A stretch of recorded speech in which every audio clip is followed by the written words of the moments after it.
This episode of the Bounce Back Blueprint Community Podcast is being brought to you by the Stop Whining and Write Masterclass. The masterclass is for you if you are ready to set yourself and others free by writing and writing. You can get all the details and register to join us June 2nd at bit.ly/stop whining and write. Now let's get into this week's episode. Hey Beacon, welcome back to your Bounce Back Blueprint Community Podcast.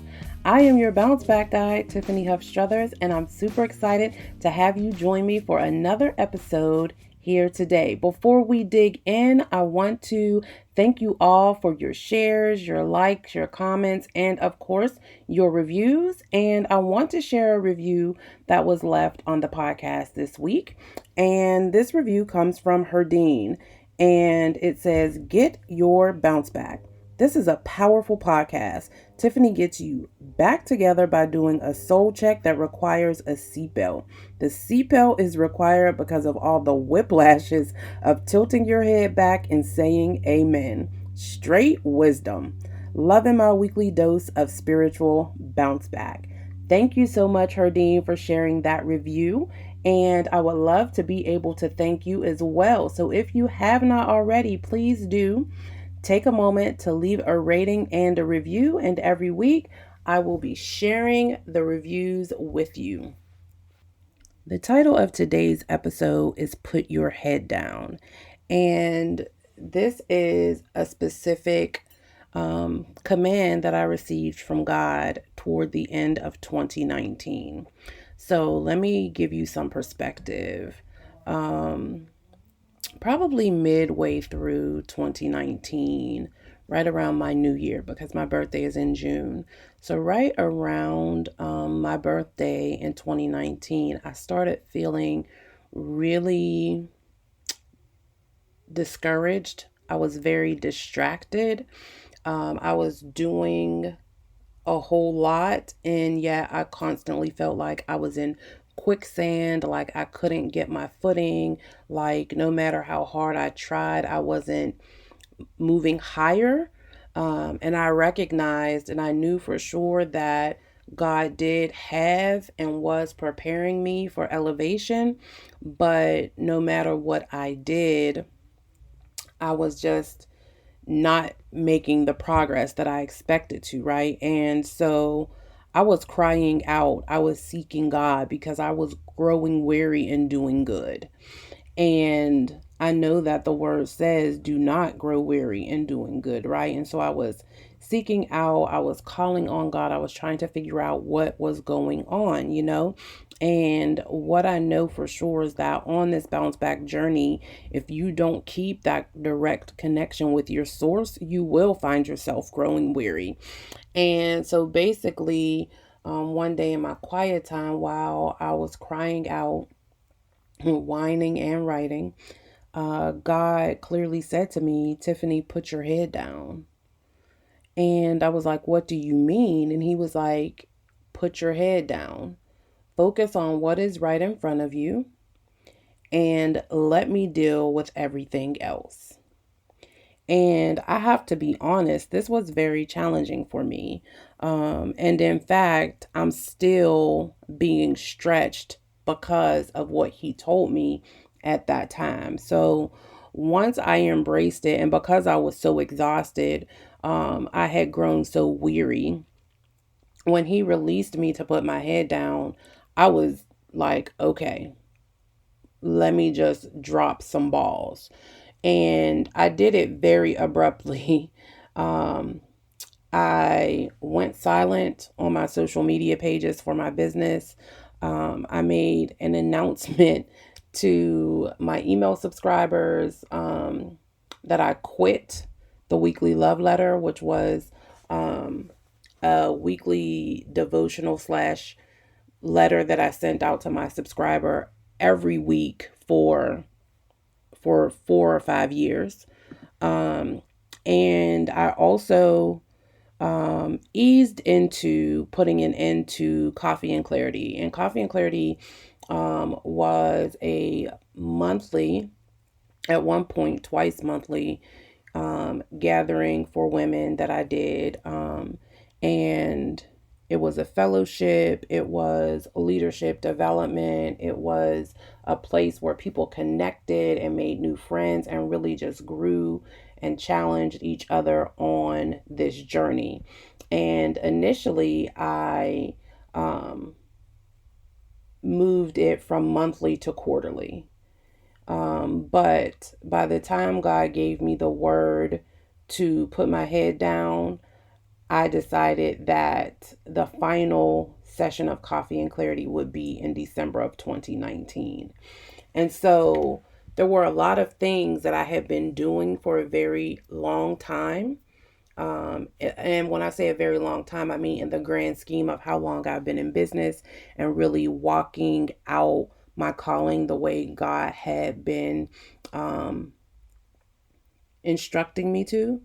And so those things were all things that I had been building and growing and working to perfect, honestly, so that God would get the glory. And I was really exhausted from them. And I can be 100% transparent and say that part of the reason why I was exhausted with what God was calling me to do, part of the reason why I was too exhausted to continue to execute with excellence is because I was struggling to um, communicate what I felt was the value associated with what I was providing in each and every one of those spaces. And I also was challenged by the fact that God was releasing me from some of the people I had been serving and calling me out to serve a very specific group of people within the space that I was in, right? And so what happened was, as I was releasing the things and the pressure decreased, what happened was I went into a serious space of grieving. And I was grieving because I felt like, God, I've been building this for years. I've been working on this. I've been diligent. I've been consistent. And now you're telling me to put my head down and release it. And everyone around me is succeeding, right? Quote unquote. Everyone around me is being elevated. And for some reason, you keep telling me to start again. And I really couldn't make sense of it, right? And God had to remind me of the beauty and the process of growing through things with Him, right? And the way He explained it to me was in the perspective of looking at a tree, right? Sometimes we have to release beautiful things. And a tree, nature, is a perfect illustration of this truth. So in the fall, when the leaves start to become yellow and red and sometimes purple and orange, and to me, they are at their most beautiful point. When they get to that most beautiful point, they are released. The the beautiful leaves are the ones that we are sweeping and raking up and putting into garbage bags. They are the ones that precede the season of quote unquote ugliness, if you will, right? The season when the tree, for lack of a better way of saying it, is putting its head down, right? In the winter, when the tree's head is down, when there are no leaves on its branches, a tree looks barren. And in many cases, the tree looks ugly. But the reality is, in that season, the tree is being prepared to do what it was created to do, and that is provide oxygen, right? To give life. If the tree was not willing to release those beautiful leaves, right? If we saw trees out here in these streets running around trying to pick up those beautiful leaves, they would spend the season when they are supposed to be at rest and being um, nurtured and being prepared for the new leaves to grow.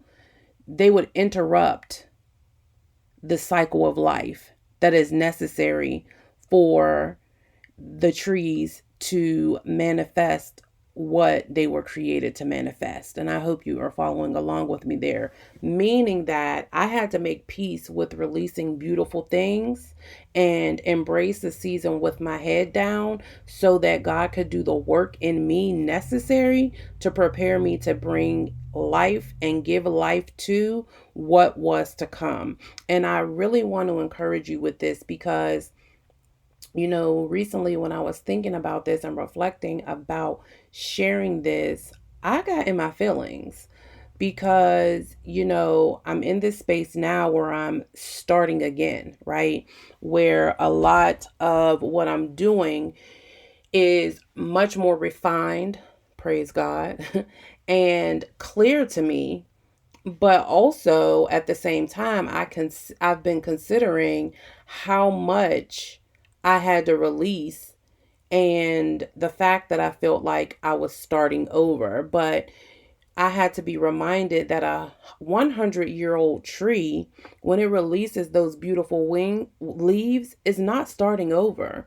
It's preparing for new life at 100, 200 years old. And the same is true for you. If you're in a season where God has told you to put your head down or he has told you to release some beautiful things, be encouraged.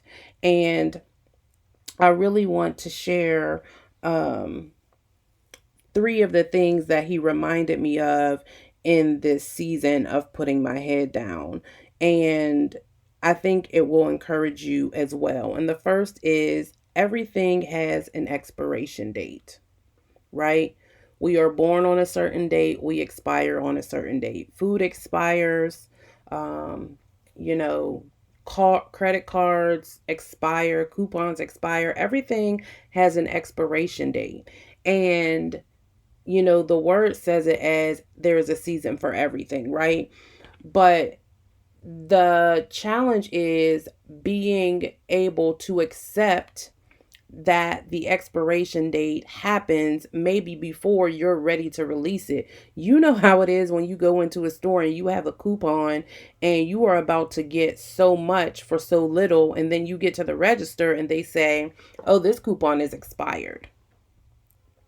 That doesn't mean that what you came to get isn't still valuable, isn't still necessary for your life. It just means that the way you are going to receive it is different. It looks different and it's going to have a different price tag, right? It's going to cost you something different.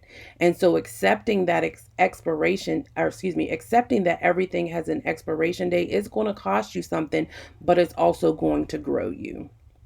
That's number one. Number two, you have to know the difference between your mission and your vision, right? And what that really means is what I struggled with, what I was challenged with was God had given me this big vision, right? And when he would give me certain parts of it, I would assume, right? Or I would interpret sometimes the revelation to mean that I was to implement immediately. But that's what happens when we get ahead of God.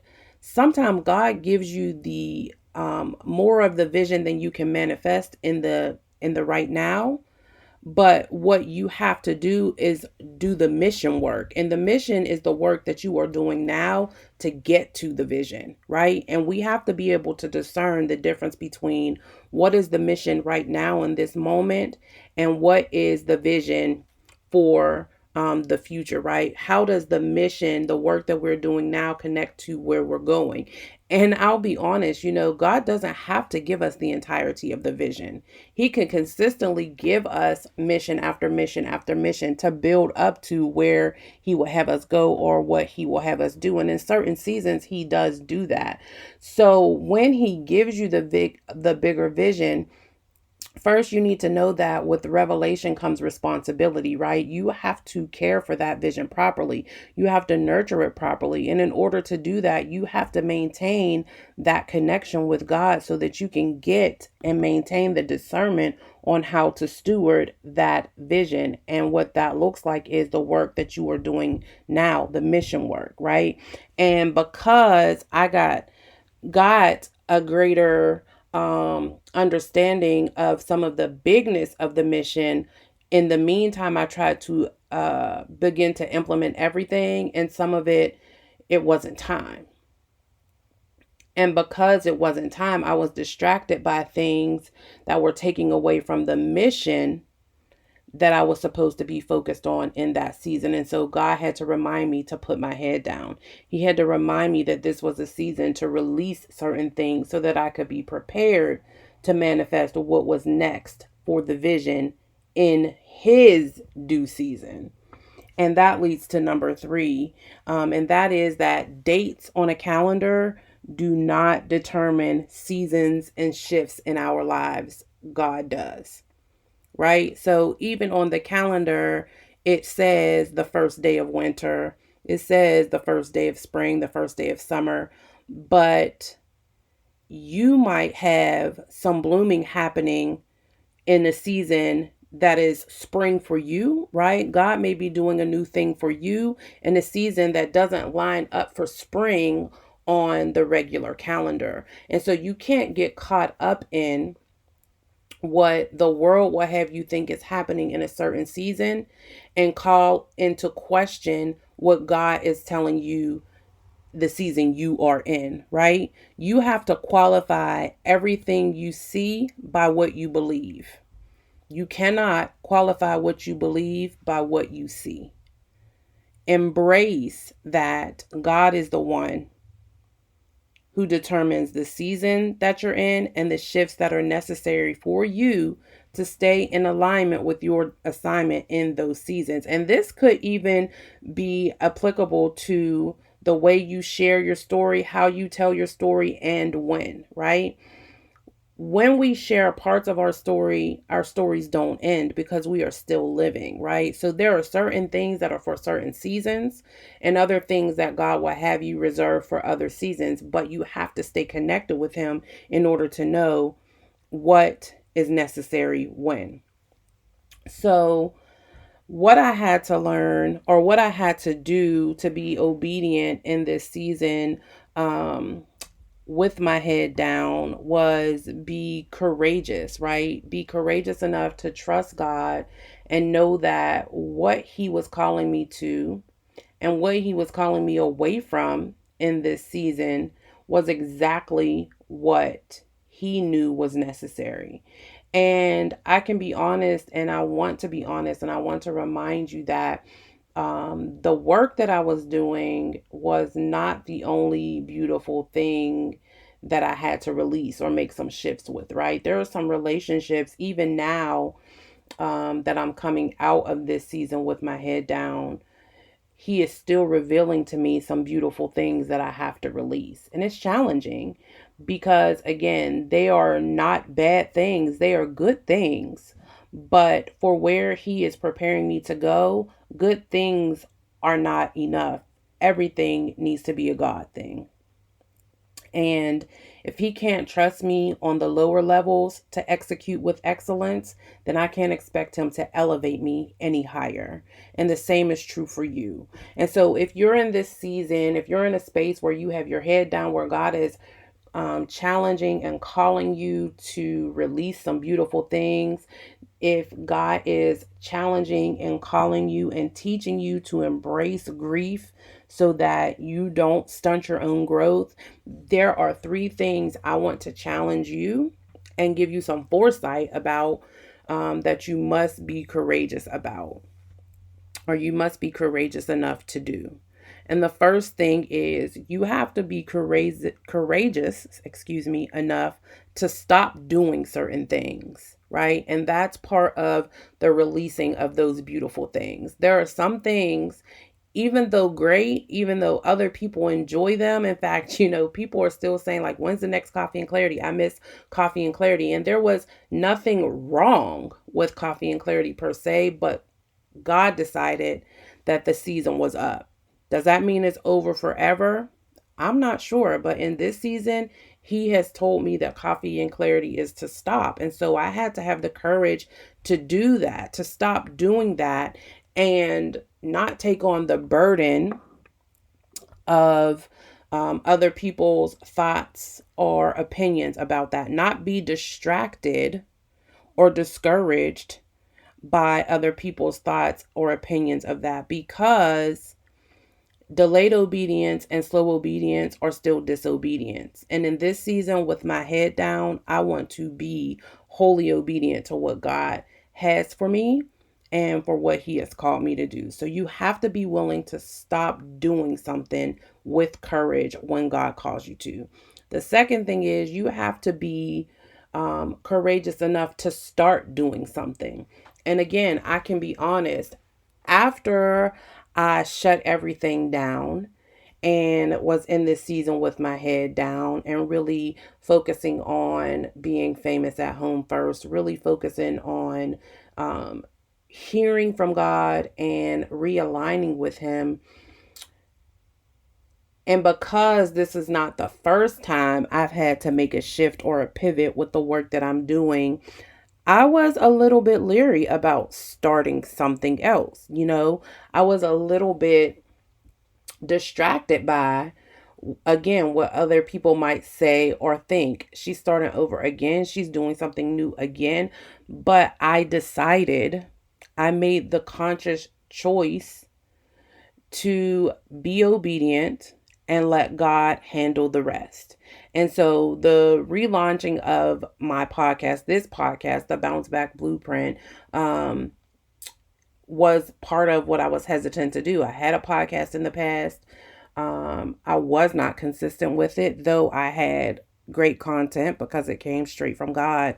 I wasn't consistent with it. And again, my expectations of the work that I was doing with that podcast caused me some frustration. And so I was leery to start it again, but I had to be courageous because it's what God has called me to do. So I want you to consider, if you've had to put your head down, what is God calling you to stop doing and what is he calling you to start doing? And the beauty of it is that when we release those beautiful things, even if he does not immediately reveal to you what you are supposed to start doing, right? Even if your harvest or your season of growth doesn't appear visually to be happening immediately, embrace it. Embrace the time when you have no leaves on your trees, when no one is necessarily bothering you, when no one is in your space, right? When you aren't distracted and you can focus completely and wholly on preparing, right? Embrace the season with your head down before he reveals what he needs for you to start. Because like I said, with revelation comes responsibility. And so once he tells you, you got to move. And then the final thing is that he reminded me through this season is that you have to be courageous enough to take a risk. And you might be thinking, well, the thing he told me to start is a risk. And that might be true. But what I know for sure is that when you take one leap of faith, you are simply preparing for the next leap. And so if you've started what he told you to start, or if you are in progress, you're working on it, do not be surprised if he calls you to take a risk. And for me, it was making an investment into what he's calling me to do for this next season. And I've made investments before. I think it's important to make investments into your business, into yourself for personal and spiritual development. It is necessary. It has been transformational and life-changing for me. However, this investment wasn't necessarily planned. There were other things that could have taken priority um, over this investment in this season for myself, for my family. But I knew that God was calling me to make this leap. And I couldn't be happier that I was obedient and that I did take the risk. And because I was obedient when he told me to stop, because I was obedient when he told me to start, because I was obedient in taking the risk, my story is now having even more impact than it would have had I decided to cling to those things that were beautiful, had I decided to remain distracted, had I decided that it wasn't time for me to put my head down, right? It wasn't at the very end of the year, which is usually a time when I'm preparing for reflection and making plans. No, this happened mid-year. Put my head down mid-year. And I recognize now that um, it was necessary, right? Growing pains are real. Growing pains are real. Grief is real. And grief is not only something we grieve when someone dies. We have grief when our seasons change, when our lives shift. And so I really want to challenge you in this season. If God is calling you to put your head down, if God is calling you to release some beautiful things, be courageous enough to embrace the process.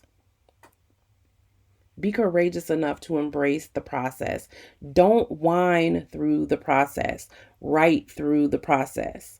And if you are challenged with how to do that, I got something for you.